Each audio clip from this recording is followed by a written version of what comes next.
तो सभी भाई भाई हैं। अरे भाई भाई, भाई भाइयों के रहने का स्थान कहाँ है?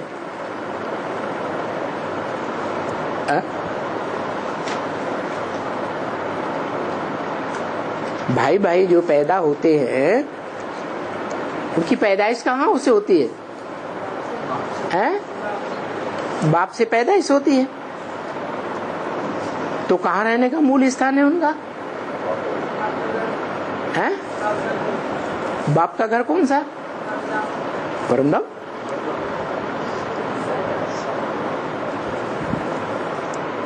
वो आत्मा का बाप तो कहते हैं तुम बच्चे परमधाम को इस सृष्टि पर उतार लेते हो। हाँ, तो इस सृष्टि पर वो परमधाम की स्टेज में पहुंचने वाले बच्चे नंबरवार होंगे या सब एक साथ पहुंच जाएंगे? तो पहले नंबर में कौन होगा?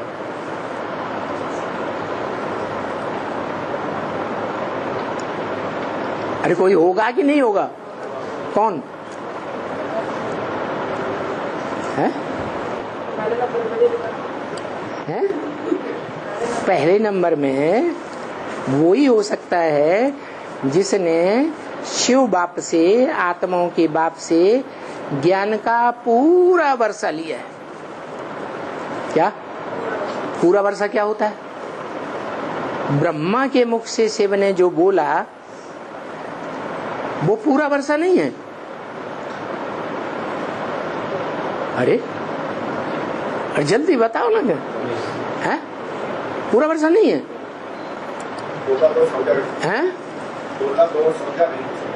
हाँ, पूरा वर्षा इसलिए नहीं है कि वो सिर्फ सुनने सुनाने तक सीमित रहा, लेकिन बुद्धि में बैठा किसी को नहीं, समझा ही नहीं किसी ने। न बाप को जाना प्रैक्टिकल में, बाप कौन है इस मनुष्य सृष्टि का।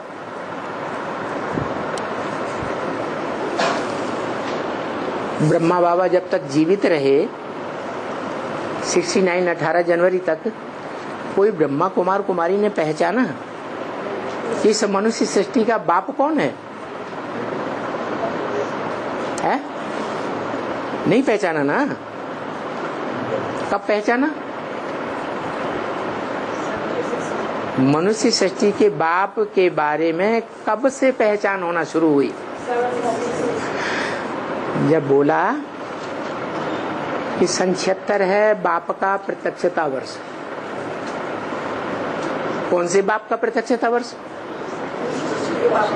मनुष्य सृष्टि के बाप का प्रत्यक्षता वर्ष। क्योंकि पहले ही बता दिया था 10 साल पहले इस सृष्टि, वो लक्ष्मी नारायण का जन्म कब हुआ? आज से 10 वर्ष कम 5000 वर्ष हुआ। तो जो नारायण वाली आत्मा है वो 76 में प्रत्यक्षता रूपी जन्म लेती है। अब नारायण वाली आत्मा कौन? जो नर से डायरेक्ट नारायण बनती है। जो डायरेक्ट नारायण बनती है वो है बाप, जिसको बोला है राम बाप को कहा जाता है, कृष्ण बच्चे को कहा जाता है। तो जो बाप वाली आत्मा है उसके लिए कहा और पूछा भी बच्चों से, तुम्हारे रहने का स्थान कहाँ है?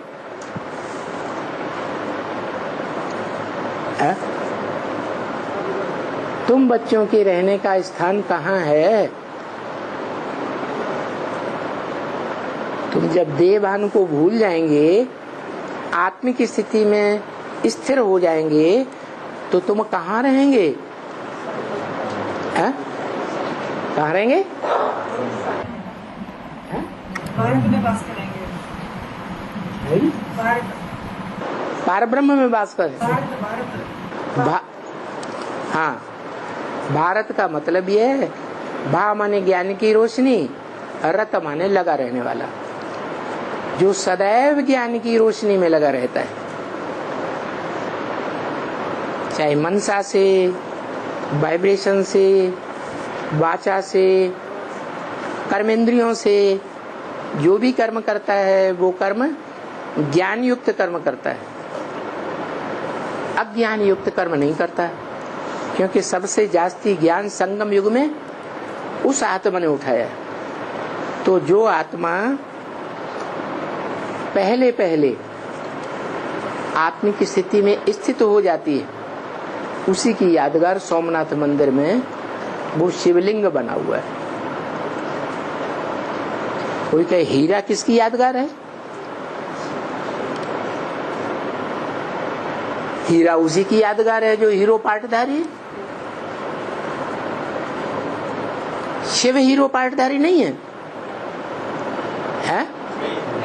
हीरो पाटधारी तो ऑलराउंड पार्ट बजाता है ना, शिव तो ऑलराउंड पाटधारी नहीं है। तो तुम्हारे रहने का स्थान कहाँ हुआ?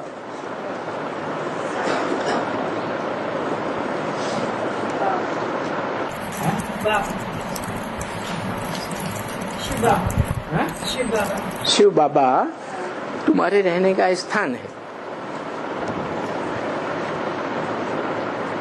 तो जो हमारे रहने का स्थान है वो ही कहता होगा मन मना भव, मेरे मन में समा जा, कि शिव बाप कहेगा मेरे मन में समा जा? शिव बाप क्यों नहीं कहेगा? शिव को तो मन है ही नहीं, वो तो सदा अमन है, अमन चैन में रहने वाला है, वो कभी बेचैन होता ही नहीं। जिसमें प्रवेश करता है उसको अपना मन भी है, तो वो कहता है क्या? मत मना भव, मेरे मन में समा जा। तेरे मन में क्या है? जो कहता है मेरे मन में समा जा, वो तेरे मन में क्या है? अरे कुछ है या नहीं है? क्या है? अरे वो आत्मा की संपन्न स्टेज बनती है तो मन में क्या होता है? दुनियावी संकल्प होते हैं। क्या होता है? हैं?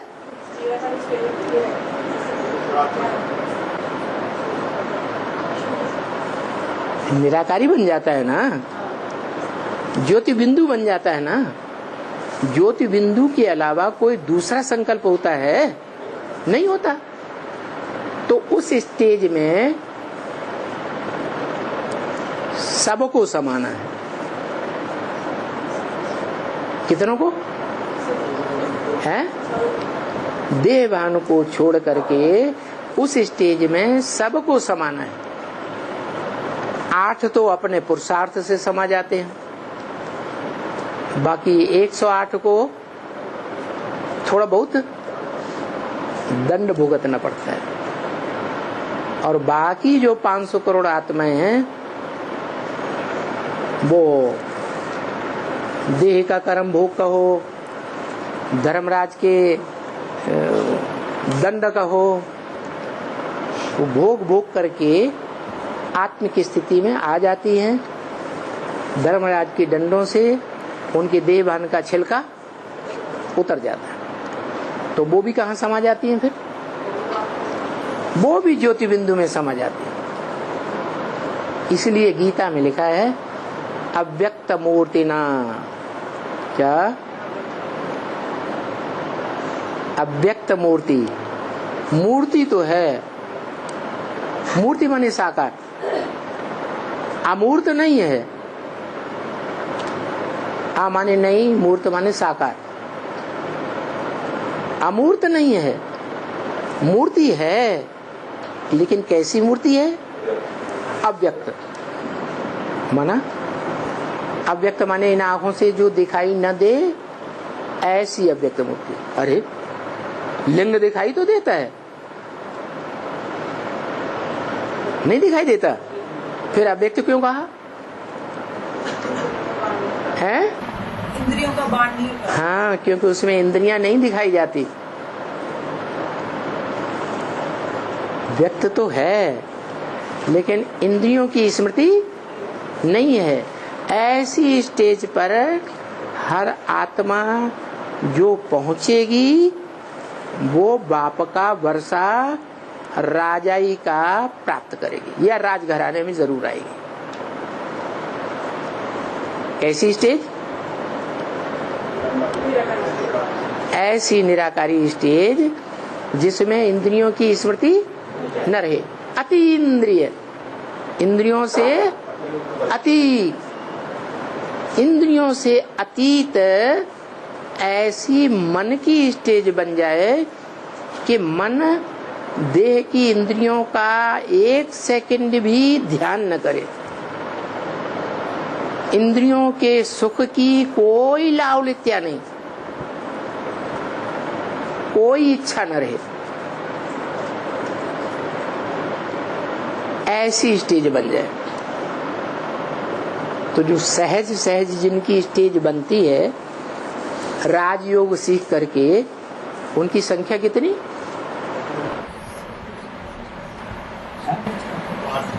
है?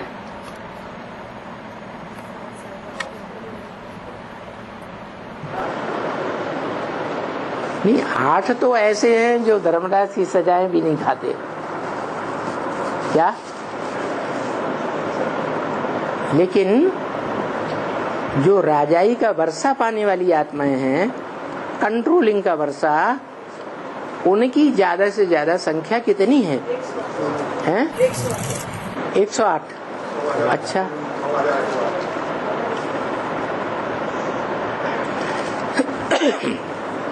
राष्ट्रपति का या प्रधानमंत्री का जो बॉडीगार्ड होगा उसकी सत्ता नहीं चलती है? उसका आर्डर प्रजा मानती है कि नहीं है? तो उसकी राजाई नहीं हुई। तो ऐसे ही उस परिवार में जो राजयोग सीखने वाले हैं, उन राजयोग सीखने वालों की संख्या 16,108 है। वो परिवार कैसा परिवार है?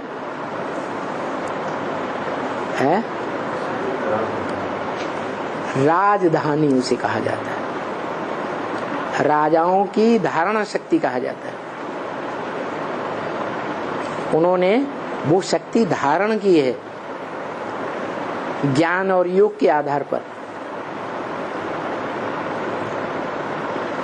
जो कम जन्म या तो बहुत जन्म राजाई जरूर भोगते हैं।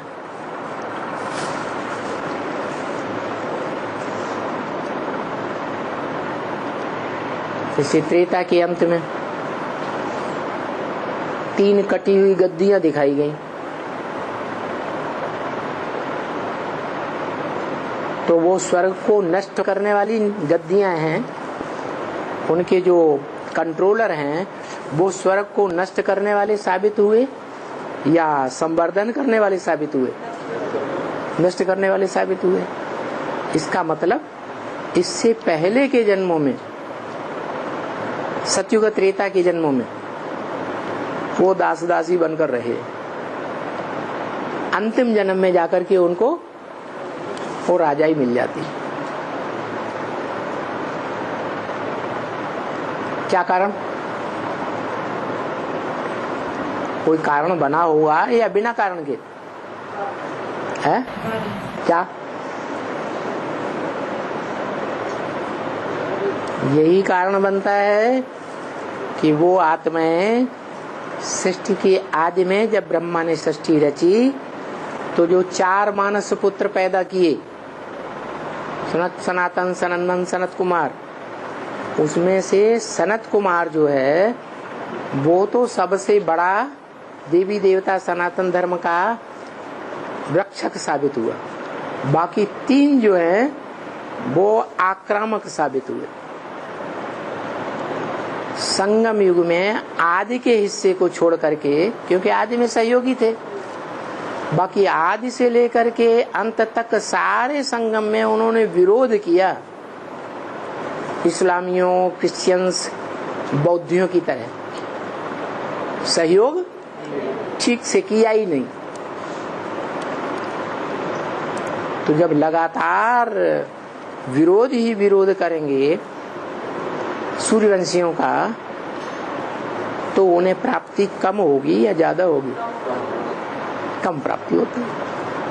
तो ऐसे ही ये 16,108 आत्माएं हैं जो अतीन्द्रिय सुख का अनुभव करती हैं, इंद्रियों के रस लेने से परे हो जाती है। इंद्रियों से कर्म करती हैं क्या? चाहे कर्मेंद्रियां हो चाहे ज्ञानेंद्रियां हो, कर्म तो करती हैं, लेकिन कर्म करते हुए ऐसी गहरी स्मृति में समा जाती हैं। कैसी गहरी स्मृति? जो इंद्रियों का रस लेने की बात ही साबित नहीं होती। और यही स्टेज जो है वो पवित्रता की सबसे ऊंची से ऊंची स्टेज है, जो शिवलिंग को दिखाई गई। वही शिवलिंग सारी दुनिया की खुदाइयों में प्राप्त हुआ है। दुनिया में सबसे जास्ती यादगार मंदिर शिवलिंग के, शंकर लिंग नहीं कहा जाता। क्यों? क्योंकि शंकर जो है वो याद का पुरुषार्थ कर रहा है। पुरुषार्थी है या संपूर्ण है? पुरुषार्थी है, इसलिए शंकर लिंग नहीं कहा जाता। वो ही शंकर पुरुषार्थ करते करते याद का जब बाप समान स्टेज धारण कर लेता है, निराकार, निरहंकार, निर्विकार, कोई भी इंद्रियों में कोई विकार नहीं। क्या नहीं?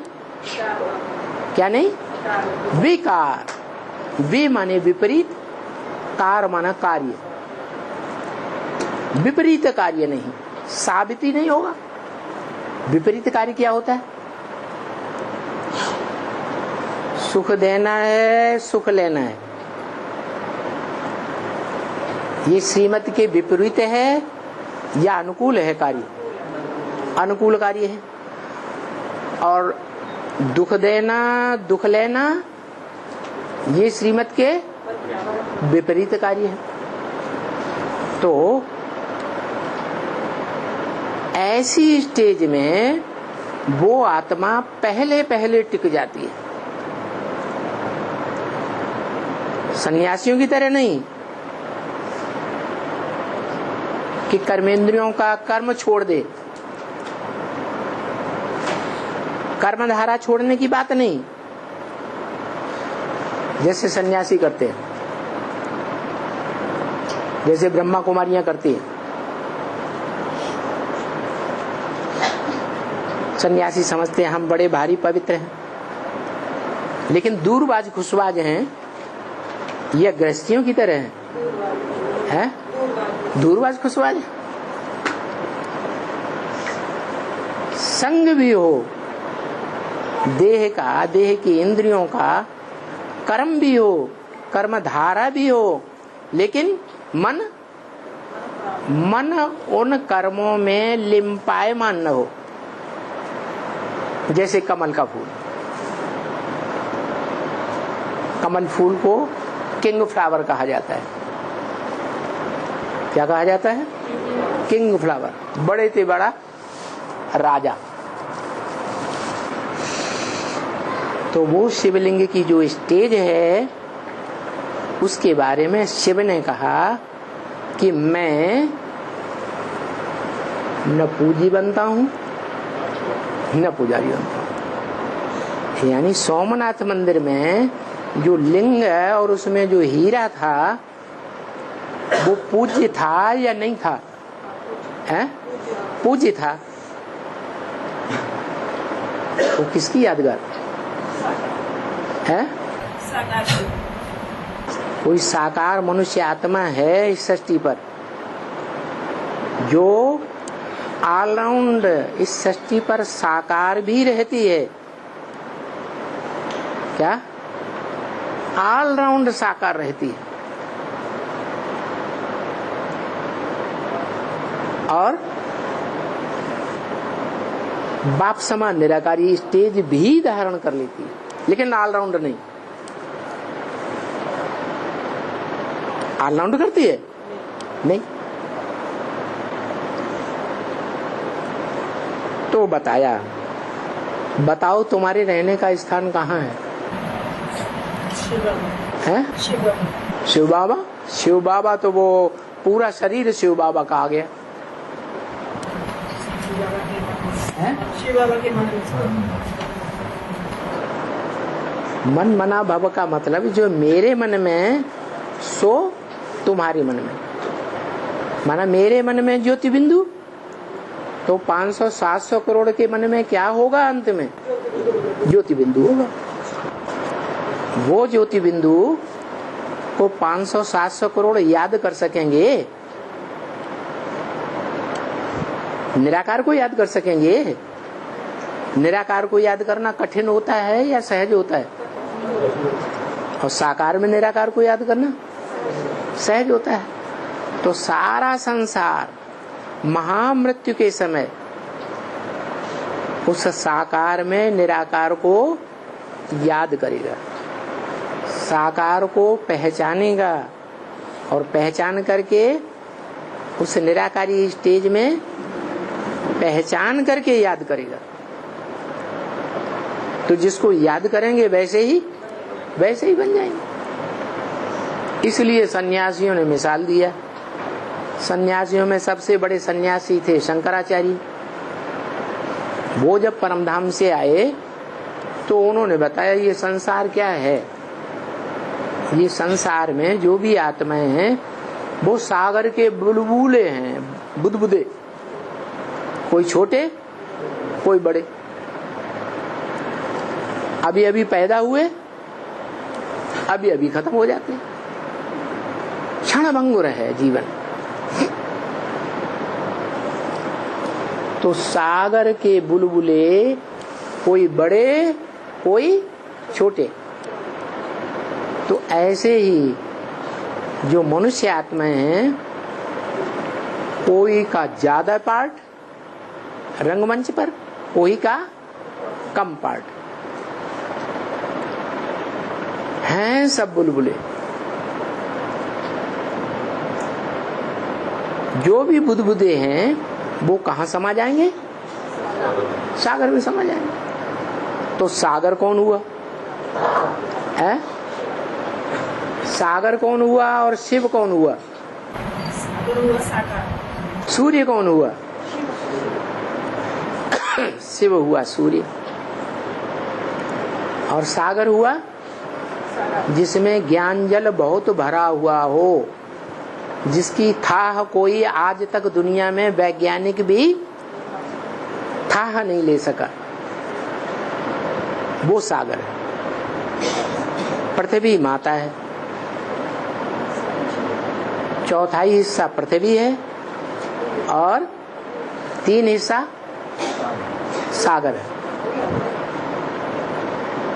तो जो सागर 3 हिस्सा है, चौथाई हिस्सा पृथ्वी है,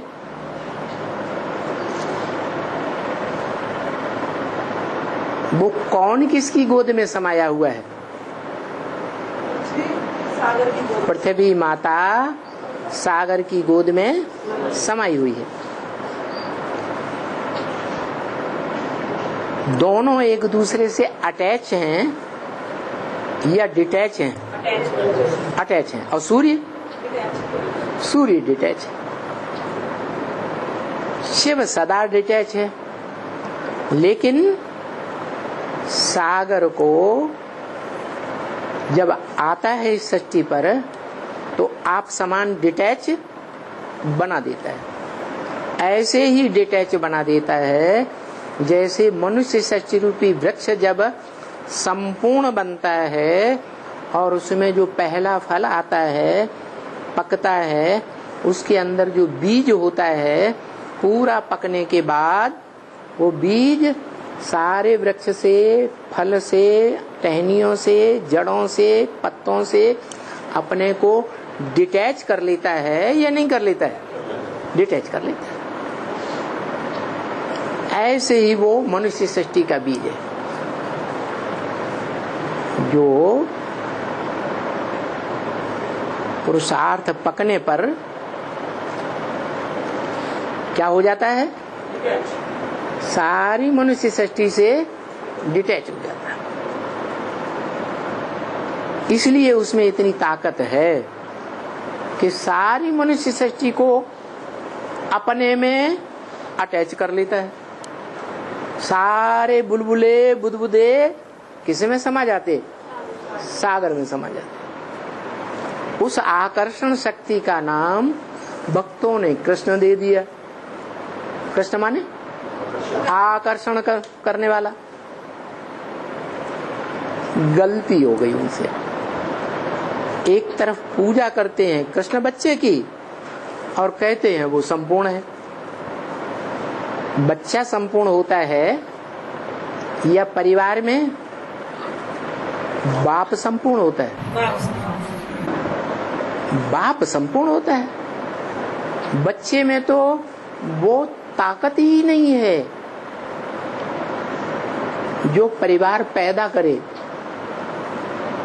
बच्चा परिवार पैदा करेगा? नहीं करेगा। बच्चा जब मैच्योर्ड बनेगा उसमें वो शक्ति इकट्ठी होगी जिसे हम सत्य कहते हैं। जिस सत्य को धारण करने वाली माता सती कही जाती है। क्या कही जाती है? हैं? सती। तो वो सती शिव की क्या हुई? शक्ति हुई। उस सत्य को धारण किया तो सती, और उसको धारण न कर पाया